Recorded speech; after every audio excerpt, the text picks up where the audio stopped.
Hi எப்போவுமே சொல்லுவாங்க sorry for late video போட லேட் ஆயிடுச்சு, ரொம்ப பிஸி, ரொம்ப ஒர்க் அது இதனால ஷேர் பண்ணிகிட்டே இருப்பேன்.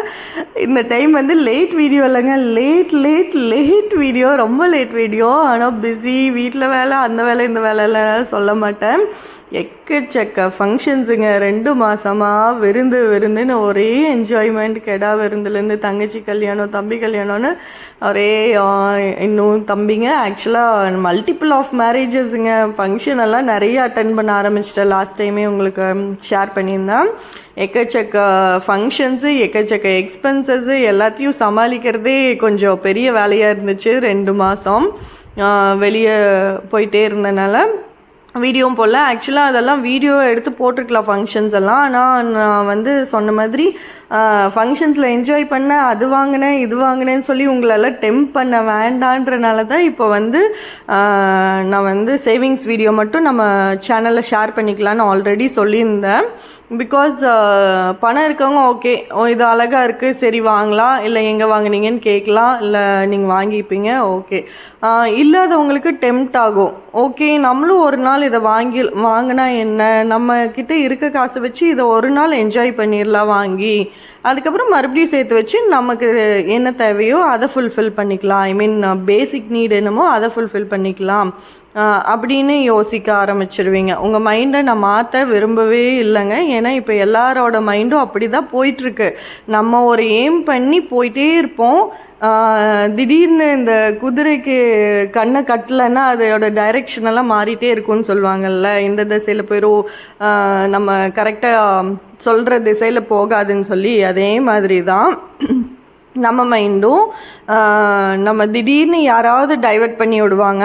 நம்ம வந்து பயங்கரமாக எய்ம் பண்ணி, ஒரு எக்ஸாம்பிளுக்கு சொல்கிறேங்க, ஒரு ஃப்ரிட்ஜே வாங்கலான்னு சொல்லி ஒரு 35,000 ரூபாய்க்கு ஃப்ரிட்ஜ் கண்டிப்பாக வாங்குகிற ஃப்ரிட்ஜை பெருசாக வாங்கிடுவோம். ஏன்னா நமக்கு யூஸ் ஆகுதுன்னு எய்ம் பண்ணி ஒரு 20,000 சேர்த்து வச்சிட்டிங்க. இன்னொரு 15,000 வாங்கினா போதுங்க, சேர்த்துனா போதும் அப்படின்னு பிளான் பண்ணிவிட்டு சேர்த்துட்ருக்கிற நடுவில் யாராவது ஒருத்தர் இந்த 10,000 ரூபாய்க்கு பட்டுப்புடவை வாங்கினா சூப்பராக இருக்குது கலெக்ஷன்ஸ், இப்போ தான் இந்த ட்ரெண்டு இருக்கும், இன்னும் கொஞ்சம் நாளில் போயிடும், இப்போவே வாங்கிட்டா நம்ம இந்த ட்ரெண்டி சாரியை எடுத்துக்கலாம், அது நல்லா யாராவது டெம்ப்ட் பண்ணுறாங்க, நம்ம பார்க்குறோன்னு வைங்க. சரி ஒரு 10,000 ரூபாய் தானே, இன்னொரு 2 மாதம் எக்ஸ்ட்ரா ஆகுமா அந்த 10,000 ரூபாய் மறுபடியும் சேர்த்துறதுக்கு, வாங்கிடுவோம், இப்போ விட்டால் அடுத்த சாரியை வாங்குறதுக்கு இன்னும் டைம் ஆகும் அப்படின்னெல்லாம் யோசிச்சுட்டு உடனே அதுக்கு மைண்டு மாறிடும். நம்ம கஷ்டப்பட்டு சேர்த்து வச்சது போயிடும். அப்புறம் 2 மாதன்றது நம்மளால் எக்ஸாக்டாக 2 மாதத்தில் சேர்த்த முடியுமா தெரியாது. நம்ம ஆம்பிஷனே மொத்தமாக மாறிடும். அதனால தான் நான் இந்த மாதிரி டெம்ப்டிங் வீடியோ எதுவுமே போட வேண்டாம், நான் அது வாங்கினேன் இது வாங்கினேன்னு உங்ககிட்ட ஷேர் பண்ண வேண்டாம். நம்ம சேவிங்ஸ் வீடியோ போடலாம் நம்ம சேனலில், எல்லாருக்கும் மோட்டிவேஷனாகவும் யூஸ்ஃபுல்லாகவும் இருக்கட்டும், அதையே போடலாம் அப்படின்னு யோசிச்சனால நான் வந்து அந்த வீடியோஸ் எல்லாமே உங்ககிட்ட ஷேர் பண்ணலைங்க, நான் எடுக்கலை. ஐ மீன் இதுக்காக நம்ம சேனலுக்காகன்னு நான் இந்த வீடியோவுமே எடுக்கலைங்க. அப்புறம் இது என்ன வீடியோ விலாக் மாதிரி இருக்குது அப்படின்னு யோசிப்பீங்க. இது வந்து எங்கள் குலதெய்வ கோயிலில் வந்து கும்பாபிஷேகம் வச்சுருந்தாங்க. அதுக்கு ஒரு வாரத்துக்கு முன்னாடி முளைப்பாரி எடுக்கிற ஃபங்க்ஷன் இருந்துச்சு. அதுக்காக தான் சாரீ ப்ளீட்டிங் பண்ணிகிட்டு இருந்தேன். அது பண்ணிவிட்டு யூனிஃபார்ம் சாரீ நிறைய எடுத்திருந்தாங்க. எங்களுக்கு வேணாம் சொல்லிட்டோம், ஏன்னா குழந்தைங்கள வச்சுட்டு கரெக்டாக போக முடியாதான்னு தெரியல. ஸோ அதனால் நான் வந்து அந்த சாரீ தான், க்ரீன் சாரீ என்கிட்ட இருந்த சாரீ கட்டிட்டேன்.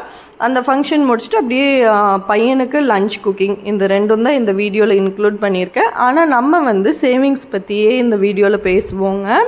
ஆல்ரெடி ஸ்டார்டிங் இன்ட்ரொடக்ஷனே நிறையா சேவிங்ஸ் பற்றி ஷேர் பண்ணிட்டேன். இனி என்ன ஷேர் பண்ணலான்னு தோணுச்சுன்னா, நான் ரொம்ப நாளாக எப்படியாவது ஒரு வீடியோலையாவது இதை ஷேர் பண்ணிடணும்னு நினச்சிட்டே இருக்கேன். ஏன்னா எனக்கு கமெண்ட்டு ஏதோ 1-2 வந்தாலும் வர கமெண்ட்டில் அதிகமாக வந்தது இதுதாங்க.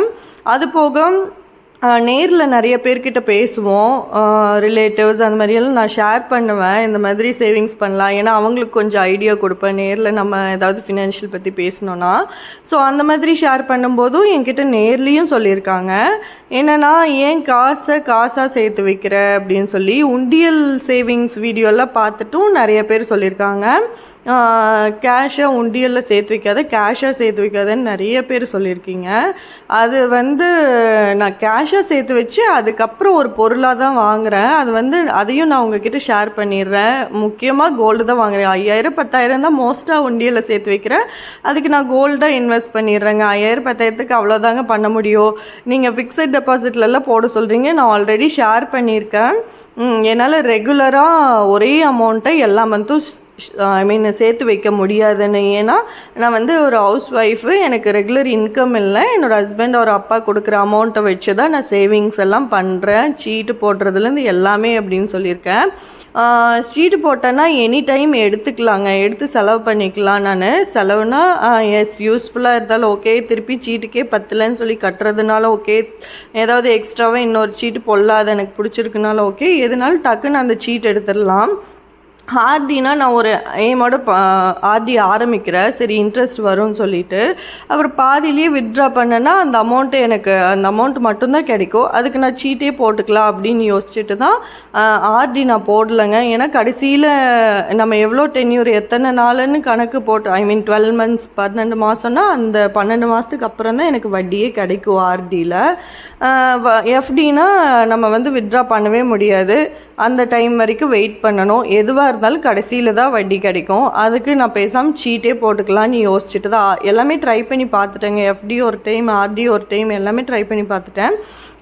பண்ணி பார்த்ததுக்கப்புறம் எனக்கு பெஸ்ட்டாக தோணுனது சீட்டு தாங்க. சீட்டு எடுத்தால் நான் எதில் வேணாலும் இன்வெஸ்ட் பண்ணிக்கலாம், நடுவுலையும் எடுத்துக்கலாம், லாஸ்ட்டாகவும் எடுத்துக்கலாம், இல்லை ஃபஸ்ட்லேயே வேணாலும் எடுத்துக்கலாம். எதில் எடுத்தாலும் நான் அந்த அமௌண்ட்டை இன்வெஸ்ட் பண்ணிக்கலாம் ஈஸியாக. என்ன இதுலேயும் வட்டி கிடைக்காது, அதுலேயும் வட்டி கிடைக்காது. கடைசியாக எடுத்தேன்னா கொஞ்சம் ப்ராஃபிட் அமௌண்ட் அந்த சீட்டை பொறுத்து லாப சீட்டாக இருந்தால் எனக்கு கொஞ்சம் லாபம் கிடைக்கும். அப்படி இல்லை ஸ்டார்டிங்லேயே எடுத்துட்டேன்னா அது ஏதாவது நல்லபடியாக இன்வெஸ்ட் பண்ணேன்னா அது எனக்கு யூஸ்ஃபுல். அந்த மாதிரி தான் போயிட்டுருக்குங்களா. அதனால் நான் சீட்டுக்கே போயிட்டேங்க, மற்ற எதுவுமே பண்ணுறதில்ல. நிறைய பேர் கேட்டதுக்காக இந்த ஆன்சர். அப்புறம் மியூச்சுவல் ஃபண்ட் என்னென்னா, என் ஹஸ்பண்ட்கிட்டேயே மற்றவங்கள நம்பி காசு கொடுக்காதீங்க தான் எப்பவுமே சொல்வேன். உண்மையாலுமேங்க நம்ம கஷ்டப்பட்டு சம்பாதிச்சு யாரையும் நம்பி கொடுக்குறக்கு நம்மளே இன்வெஸ்ட் பண்ணிக்கலாங்க. ஒரு 4 மரம் வாங்கி வச்சு அதுக்கு ஒழுங்காக தண்ணி ஊற்றுனேன்னா அது எனக்கு ஹெல்ப்ஃபுல்லாக இருக்குங்க. நான் மற்றவங்கன்னு சொல்கிறது இந்த மாதிரி ஃபினான்ஷியல் இன்ஸ்டியூட் தாங்க. ஆக்சுவலாக மியூச்சுவல் ஃபண்டு யார் நடத்துகிறாங்க, யார் அதோட ஓனர் ஏதாவது தெரியும்? நம்ம ஜஸ்ட் ஒரு ஃபார்ம் வாங்குகிறோம், யாரோ மூலயமா இன்ஃபர்மேஷன் தெரிஞ்சு அங்கே ஒர்க் பண்ணுறவங்க கிட்ட ஃபார்மை வாங்கி ரூல்ஸ் அண்ட் ரெகுலேஷன் 1008 இருக்கும், அதெல்லாம் ஃபில் பண்ணி நம்ம பணத்தையும் கொடுத்துட்டு வரோம். அது யாரோ சம்பாதிக்கிறதுக்கு யூஸ் பண்ண போகிறாங்க. அது நமக்கு எப்போ கிடைக்கும், எப்படி கிடைக்கும், எவ்வளோ கிடைக்கும்னு எதுவுமே தெரியாது. ஆனால் ஒரு நம்பிக்கையில் யார்கிட்டயோ போய் பணத்தை போடுறோம். அது என்றைக்குமே எனக்கு செட் ஆகாதுங்க. தெரிஞ்சவங்க ரிலேஷன்ஸ் எல்லாம் வேறு, நான் சொந்த பந்தம் தெரிஞ்சவங்களுக்கு கூட கொடுக்கலான்னு சொல்லுவேன். ஆனால் யாரோ தெரியாதவங்களுக்கெல்லாம் கொடுத்து நம்ம கஷ்டப்பட்டு சம்பாரிச்சதை கொண்டு போய் நம்பிக்கையாக கொடுக்கக்கூடாது அப்படின்னு தான் என்னோடய ஐடியா எப்போவுமே. நீங்கள் யார் எவ்வளோ சொன்னாலும் மியூச்சுவல் ஃபண்ட் பெஸ்ட்டுன்னு சொன்னாலும் நான் கண்டிப்பாக அதில் போட மாட்டேன். எனக்கு அதை பற்றி நாலேஜும் இல்லைங்க.